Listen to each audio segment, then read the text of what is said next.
woman in U.S. political history. Probably meant women. Yes. But Right. we're going to bring in Democratic campaign consultant Dave Jacobson to talk about this. Let's start with the ad that we saw there. I mean, did the Clinton folks really want to go there down that road of someone who's an abuser of women, or, you know, when you saw automatically Donald Trump brings out the Bill Clinton and his transgressions? Look, it would be political malpractice for the Clinton campaign or super PACs that are allying with her effort. This one was done by Priorities USA, the same super PAC that helped propel Barack Obama to the White House in 2012. It'd be malpractice for them not to capitalize on this. I mean, what candidate has said such outrageous kind of things among women, particularly the largest voting bloc in America, right? In 2012, 53% of the election was comprised of women voters, and that ultimately is women are going to decide the election in 2016. I know what you're saying, but when there's some room for complaint Sure.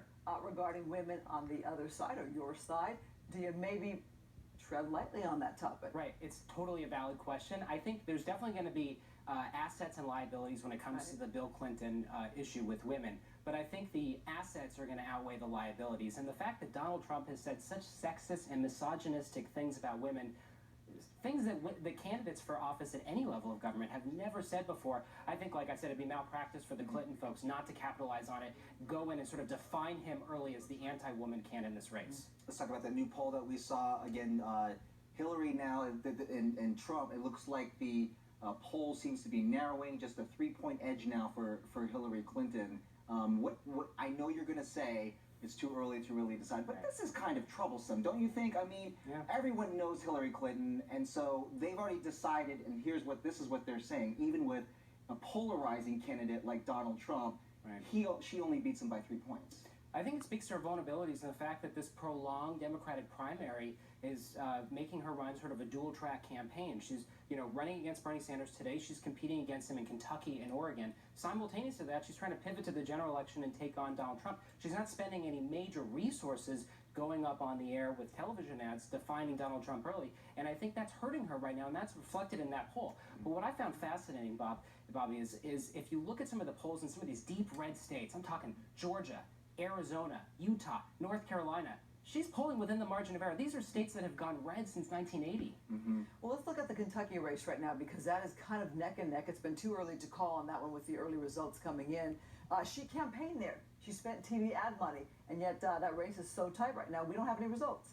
Right, it's neck and neck. I mean, I don't know if we're going to know tonight even. We could know tomorrow. I mean, I think that's... What does that mean? Well, look, this is a red state. It's not going blue in the general election, but I think it's emblematic of the larger problem that she has with white, sort of disenfranchised working voters, young people, and I think that's Bernie Sanders has tapped into the frustration and anxiety that those voters are feeling, and that's why I think when you're hearing conversations about the VP pick, you're hearing names like Elizabeth Warren, Sherrod Brown, senator from Ohio, because those are more liberal, liberal lion figures within the Democratic Party that appeal to these voters that Hillary Clinton has been losing with.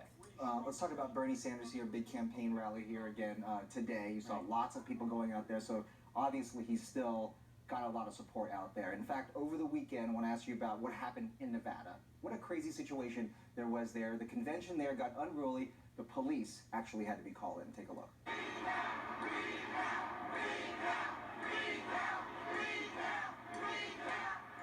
So those are Bernie Sanders supporters demanding a recount, and they're furious at a couple of temporary rules that clearly benefited Hillary Clinton. According to them, those rules cost Sanders 64 delegates at this convention. The Nevada primary was a razor-thin win for Hillary Clinton.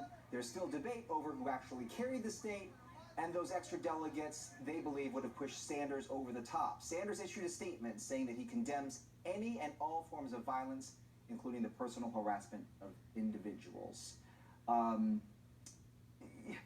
We talked about the Republican convention potentially needing police or extra security there. See that with the Democratic Party. What's up? I mean, could they need some extra security at the Democratic convention? It looks like it. I mean, I think this is an anomaly. This is far different from what we saw on the campaign trail with Donald Trump having violence at all of his rallies in every corner of the country. This is the first time we've seen it. We'll see if it happens again. But I think it speaks to the anxiety and the frustration that voters feel. Bernie Sanders has sort of campaigned on a platform saying, the Democratic primary is a rigged system. He's tied it to Washington, the establishment, the billionaire class.